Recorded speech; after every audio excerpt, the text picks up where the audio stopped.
Well, that is a crazy number. Over 10,000 of you are now subscribed to our on-call community.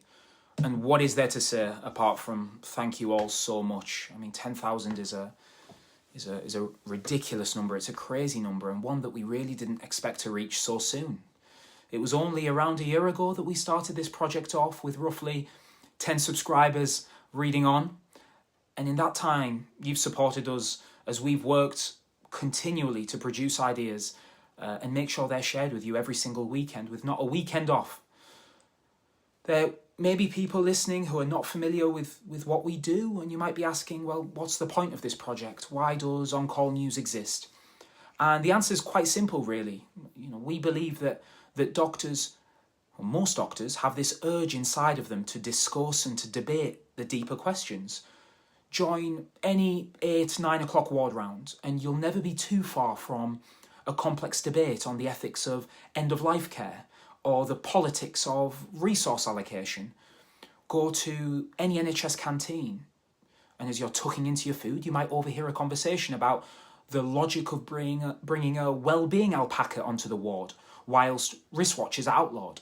This is what we do on a daily basis. And as we've said in previous posts, our profession sits in this unique interface between science and philosophy, between science and almost an art form.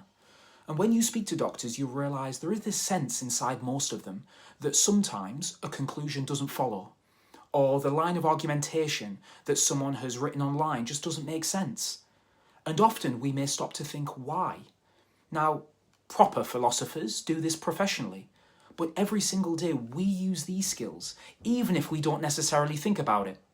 We try our best to separate the useful from the nonsense, the good arguments from the bad. Discussions are good, and we think that having our ideas challenged is useful. Every week when we release an article, the whole On-Call community gets together and we look forward to reading your comments and the emails that you send back to us, particularly the ones where you push back on some of the arguments that we've made and shows perspectives that we never really considered in the first place. And we hope we do the same to you as well. The main message that we want to put out is that at On-Call, no topic is really off the table. And our profession is filled with doctors who dared to poke holes in prevailing narratives and challenge ideas. There was an example I was reading about the other day. Sir Thomas Browne, who's one of Norwich's very own. He was a doctor who in 1643 released his Religio Medici, or without the Latin spin, The Religion of a Doctor. And in this book, there were deep thoughts about medicine, morality, ethics, and religion.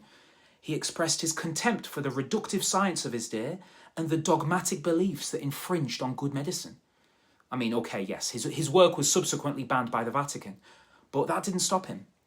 So ultimately, On-Call News is for you guys, and that's why we want you to be involved in shaping how we grow from here by sending in your suggestions of what you want to read and any ideas that you want a deep dive into. So from all the team here, another huge thank you to all 10,000 of you who've subscribed.